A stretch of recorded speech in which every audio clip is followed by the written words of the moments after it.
자, 먼저 오늘 이 소식을 가장 먼저 빠르게 좀 소식을 들려드리고 싶어가지고 오늘 이 영상을 좀 준비를 해왔는데요. 어제도 여러분들께 제가 말씀을 드렸다시피 이제 조정 가능성이 높아졌습니다. 우리가 조정에 좀 대비를 해야 되는 시점입니다. 라고 말씀을 드렸었죠. 우리가 여러분들이 이제 주식을 투자를 하시는 이유가 뭔지는 다 알고 계실 겁니다. 당연히 우리가 돈을 벌기 위해서 투자를 하는 게 맞아요. 근데 중요한 게 뭐예요? 돈을 벌기 위해서 투자를 하는 거지만 시장이 조정 가능성이 높아지면 우리가 리스크를 피할 필요가 있는 겁니다. 현금 비중을 좀 더 만들어 놓고 조정 시에 그 다음에 시장을 이끌어갈 주도 섹터가 있다라고 했을 때 그 주도 섹터로 조정이 나왔을 때 그런 섹터로 투자를 하는 게 좋겠죠. 그러기 위해서는 우리가 현금 확보가 필수적으로 들어가야 되는 부분들이에요. 그렇기 때문에 지금은 좀 무리하게 투자를 안 하셨으면 좋겠고요. 일단은 오늘 아침에 대한 흐름들부터 해서 하나씩 말씀을 드리면서 앞으로 투자 전략을 말씀을 드릴 건데, 자, 지금 보시게 되시면, 자, 오늘 아침에 9시 땡 하고 나서 유가가 갑자기 급등했던 거 아실 겁니다. 유가가 급등함에 따라서 나스닥 선물 또한 급락을 보여줬었어요. 그렇다 보니까 어떻게 돼요? 당연히 코스닥이라든지 코스피 같은 경우도 전체적으로 밀리는 흐름들이 나와주고 있는 겁니다. 현재 또한 일시적으로 반등 나와줬다가 금일 저점 구간까지 현재 떨어지고 있는 시점인데, 한 오후 정도에는 한 차례 더 떨어질 가능성이 높다라고 생각을 합니다. 뭐 내일 금요일이기도 한 부분들이지만 이제 4월 말이 해당되는 부분들이죠. 4월 말, 항상 월 말 같은 경우에는 시장의 방향이라는 게 갈피를 못 잡고 계속해서 횡보하는 흐름들이 나오는 경우가 상당히 많아요. 그런데 이거는 이제 바닥일 때 얘기를 하는 부분들이고, 지금은 너무나도 많이 올라왔던 부분들이기 때문에 일부 차익 실현하는 이 차익 매물들이 나올 가능성이 높습니다. 현재 또한 차익 매물들이 계속해서 나와주고 있는 부분들이고요. 어떻게 보면 지금 이런 전쟁이라는 게 아직까지는 마무리가 된 시점은 또 아니고, 그리고 이 유가가 올라가게 되면 어떻게 될까요? 바로 보시다시피 경기 둔화로 이어질 수도 있다라는 거예요. 유가가 갑자기 급등을 했다라고 해서 경기가 갑자기 둔화되는 것이 아니고요. 이게 시간이 흘러서 못해도 유가가 상승한 이후로 한 2, 3개월 정도가 물가가 계속해서 올라가잖아요. 그리고 4개월 차부터 올라가게 되면 그때부터 경기 둔화 신호가 하나씩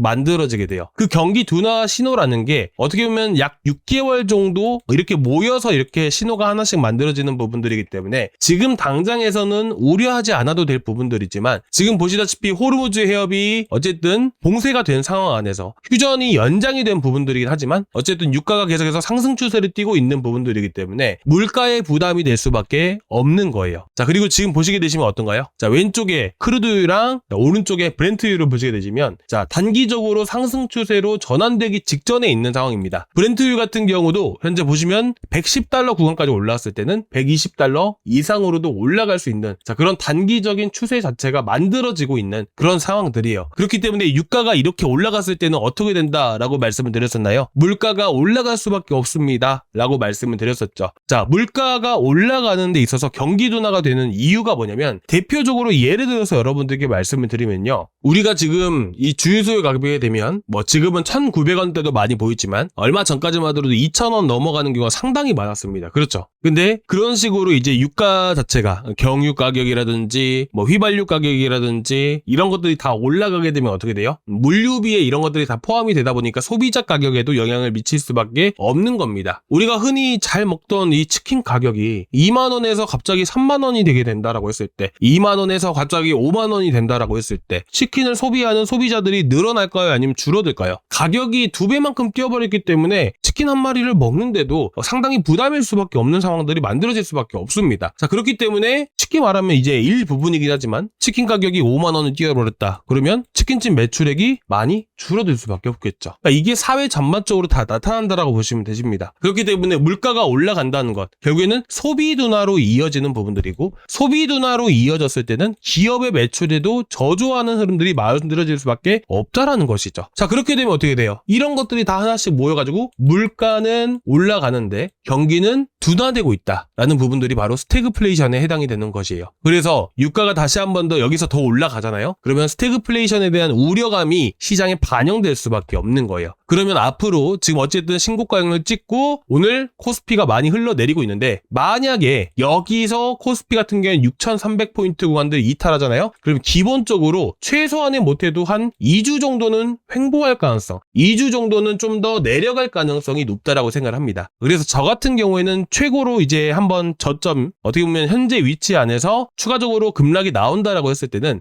대략 6,200포인트에서 그리고 6,100포인트까지는 한 차례 떨어질 가능성이 높다라고 생각을 합니다. 그래서 여러분들이 지금은 매수를 할 게 아니라 좀 더 조정이 나오는 타이밍에 여러분들이 잡아보시는 게 좋겠죠. 자, 그래서 지금 뭐 특히나 SK 하이닉스, 뭐 삼성전자 이런 것들 많이 좋아하고 이제 들고 가시는데 뭐 당연히 이제 하반기에는 오히려 메모리 가격이라든지 이런 것들이 다 올라간 상황 안에서 앞으로 이제 매출액이나 영업이익률이 상당히 많이 올라갈 수밖에 없기 때문에 삼성전자, SK 하이닉스는 계속해서 보유하시되 중요한 건 뭐냐면 이제 코스피는 삼성전자, SK 하이닉스가 끌어올리는 부분들이겠지만 코스닥 같은 경우에는 저는 바이오 섹터보다는 2차 전지 섹터가 훨씬 더 강세를 볼 가능성이 높다라고 생각을 합니다. 왜 그러냐면 6, 7월 달에 삼성 SDI에서 전고체 배터리 C샘플이 나오게 됩니다. 그리고 2027년에는 뭐가 있나요? 바로 전고체 배터리 상용화. 그렇죠. 자, 그렇게 되면 이 2분기 넘어서서 3분기부터 해서 2027년도 초까지 어떻게 보면 앞으로 6에서 한 8개월 정도까지는 이 전고체 배터리가 정말 말도 안 되게 올라갈 가능성이 매우 높다라고 생각을 해요. 그래서 여러분들이 대형주를 하시는 분이시라면 현재 삼성 SDI를 노려보시는 게 좋겠죠. 이 삼성 SDI 같은 경우는 어디까지 떨어져야 될지는 좀 더 체크를 해봐야 되는 부분들이겠지만 현 위치에서 단기적으로 봤을 때는 현재 55만원까지는 좀 더 내려놓고 보시기 바랍니다. 55만원에서 57만, 58만원 구간들 이 자리를 여러분들이 보시면 되세요. 그래서 좀 더 내려가는 흐름들, 시장 흐름들 보고 시장이 만약에 더 떨어져 버리면 어떻게 돼요? 삼성 SDI도 그에 맞춰서 더 떨어질 수밖에 없는 부분들이겠죠. 자, 그렇기 때문에 이제 시장 흐름들 보고 나서 저점을 잡아서 타점을 말씀을 드릴 거예요. 지금 당장에서는 무조건 여기를 지켜줄 겁니다. 이렇게 말을 하기는 어려워요. 시장이 어떻게 될지 아무도 모르기 때문이죠. 그렇죠? 그렇기 때문에 우리가 지금 당장에서 예상을 하기보다는 시장 흐름에 따라서 어떻게 될지 보고 이제 제가 타점을 잡아 드릴 겁니다. 아시겠죠? 자, 그리고 소재 쪽으로는 뭐가 대장이라고 말씀드렸나요? 황화칼슘 쪽으로 해서 이수 스페셜티 케미칼. 이수 스페셜티 케미칼은 어쨌든 대량 생산이 가능한 업체예요. 어떻게 보면 전 세계적으로 봤을 때 황화칼슘을 대량으로 생산하는 업체가 거의 없습니다. 그렇기 때문에 사실상 이 캐파 자체가 상당히 많이 커졌을 때는 어쨌든 이수 스페셜티 케미칼이 수혜를 받고 움직일 수밖에 없다라고 저는 생각을 하고 있어요. 그리고 현재 장비 쪽으로는 CIS. 그렇죠? 더 조정 나와줘야 돼요. 제 생각에는 최소한 못해도 14,500원에서 15,000원까지 조정 나온다라고 생각하거든요. 그래서 여러분들이 분할로 하시기 바랍니다. 1차, 2차, 3차식으로 하시기 바라고 먼저 1차로 여러분들께 말씀드리면 14,500원에서 15,000원까지 15,000원까지 해서 이 자리를 여러분들께 한번 말씀을 드려보도록 하겠습니다. 자, 이수 스페셜티 케미칼도 마찬가지예요. 현재 11만 5천원, 11만 5천원짜리들 꼭 체크하고 보시기 바라고요. 장비와 소재 쪽으로는 딱 요 정도만 보셔도 좋습니다. 아시겠죠? 그리고 이제 덜 오른 것들을 찾으려고 하시는 분들이 계시는데 이런 대장주가 결정이 된 거잖아요. 그러면 대장주들이 안 가면요. 덜 올랐던 거는 더 안 갑니다. 아시겠죠? 어쨌든 가장 탄력 있게 움직이는 것은 대장인 거예요. 아시겠죠? 그래서 여러분들이 이수 스페셜티 케미칼이랑 CIS 요 정도만 보셔도 좋다라고 말씀드리고 싶고요. 이 조정 기간이라는 게 이제 제가 애매하게 말씀을 드렸던 부분들이지만 어쨌든 지금 문제는 뭐냐면 이 물가가 가장 문제죠. 이 물가 데이터가 5월 달에 언제 나오냐면 바로 12일 날 나오게 됩니다. 자, 보시면 5월 12일이라고 되어 있죠. 5월 12일 날 4월 달치가 나오게 돼요. 다음 주가 딱 2주입니다. 그렇죠? 그러면 다음 주까지는 어느 정도는 박스권 안에서 횡보하는 흐름들, 조정이 크게 나오지는 않아요. 조정은 단기적으로 단기 박스권을 만들면서 횡보하는 흐름들이 이제 당분간은 나와줬다가 그러다가 이제 한 수요일부터 해서 자, 그 다음 주 수요일부터 해서 CPI 발표 전까지 어쨌든 물가 상승에 따라서 시장에 부담이 될 수 있는 부분들이기 때문에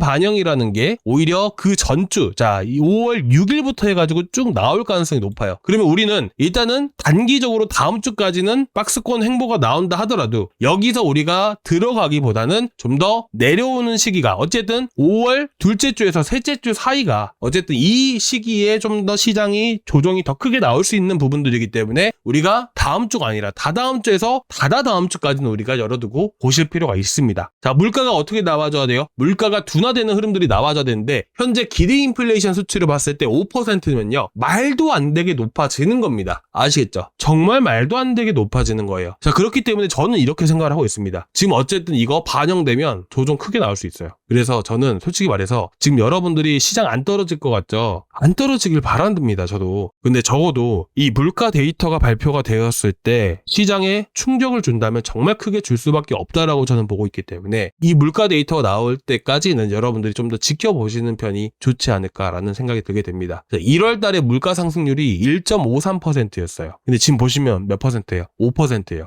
자, 우크라이나 전쟁 때 5%대 계속 나와줬거든요. 그러다가 10%까지 올라갔단 말이에요. 그렇기 때문에 지금부터는 여러분들이 현금 비중을 늘려나가시는 방향으로 하시기 바라고요. 리스크를 축소해 나가시는, 리스크를 대비한다라고 여러분들이 보셨으면 좋겠습니다. 아시겠죠? 자, 오늘 지금 다시 말씀드리지만 유가도 다시 올라가는 흐름들이 나올 수가 있고요. 어쨌든 유가가 지금 또 올라가고 있는 흐름들입니다. 급락을 했을 때가 86불인데 현재가 기준으로 했을 때 또 18% 올랐어요. 이거는 정말 말도 안 되게 많이 오른 것이고요. 이대로라면 물가 충격 받을 수밖에 없습니다. 물가 다시 한 번 더 충격받는 시점이 5월달 초부터 해가지고 선반영되기 시작하게 된다면 오히려 현재 위치에서 정말 충격이 한 차례 오면서 시장이 한 달 정도는 조정이 나올 가능성을 우리가 열어두고 보시는 편이 좋으실 것 같습니다. 당장에서 이렇게 떨어진다는 게 아니에요. 이렇게 횡보하는 흐름들이 보이다가 이렇게 떨어질 수도 있는 부분들이에요. 아시겠죠? 오해하지 마시고요. 그리고 일단은 그 동안은 저희가 계속해서 단타를 할 겁니다. 오늘은 뭐 나갔었나요? 덕산 하이메탈을 나갔었죠. 지금 얼마예요? 18,000원이죠? 10% 넘게 수익 보고 나왔습니다. 그렇죠? 그리고 애경케미칼 얼마 전에 14,700원짜리에서 나갔었죠? 어디에요? 요 자리에서 나갔었습니다. 저희가 급등하기 전에 나가요. 보시면 아시겠지만 덕산 하이메탈을 16,100원짜리죠? 16,100원짜리가 어디에요? 요 자리입니다. 그죠? 급등했나요? 아니죠. 급등하기 전에 나갑니다. 그렇습니다. 그쵸? 그래서 여러분들과 함께 이렇게 매매를 하면서 단타도 계속 하고 있고요. 당일날 급등 가능한 종목들로만 드리고 있습니다. 애경케미칼, 덕산 하이메탈. 자, 이번 주 월요일에는 뭐 나갔나요? MBR 모션. 이것도 VI 가자마자 던졌었죠? 얼마에 나갔어요? 자, 보시면 23,900원. 23,900원이 어디예요? 요 자리잖아요. 급등할 때 들어갔나요? 아니에요. 그렇잖아요. 이런 식으로 하시면 되세요. 아시겠죠? 그 전날엔 또 뭐 나갔었나요? 아주 IP 투자 20%. 그쵸? 그리고 K사인 40% 올라갔죠? 자, 그리고 퀄리타스 반도체 45% 올라갔죠. 그리고 MK전자 당일날 상한가 갔죠. 이거 2주간 지금 이제 저번 주 월요일부터 현재까지 추천드렸던 종목들이에요. 그렇잖아요. 지금 벌써 100%가 넘어갑니다. 당분간은 일단은 이제 주도 섹터 같은 경우에는 내려와서 잡아야 되기 때문에 좀 기다렸다가 그 다음에 우리가 그동안은 이제 주도 섹터를 매수하기 전까지는 우리가 단타로 해가서 수익을 보고 그 수익금 모아가지고 주도 섹터 매수한다. 이런 전략을 저희가 갖고 보고 있기 때문에 여러분들이 구독자방 보시면 정말 많은 도움 되실 거라고 생각합니다. 자, 오늘 여기까지 준비했는데요. 조금이나마 도움 되셨다면 구독과 좋아요 한 번씩 부탁드리고요. 구독, 좋아요 눌러주신 분들 말 그대로 구독자방이잖아요. 이렇게 구독자방 링크 타고 들어오시면 되시고 이 링크를 클릭을 하시면 이 페이지가 나오게 됩니다. 여러분들 구독자분인 거 확인차 이렇게 하고 있기 때문에 좀 양해 좀 부탁드리고요. 구독자방 닉네임 입력해 주시고 제출 버튼까지 눌러주시면 제가 바로바로 초대를 해드릴 겁니다. 한번 들어와 보십시오. 정말 많은 수익이 나오고 있습니다. 여러분들이 들어오신다면 아마 정말 주식 공부하시는 분들도 많은 도움 되실 겁니다. 자, 오늘 여기까지 준비했고요. 다음 시간에 또 뵙도록 하겠습니다. 감사합니다.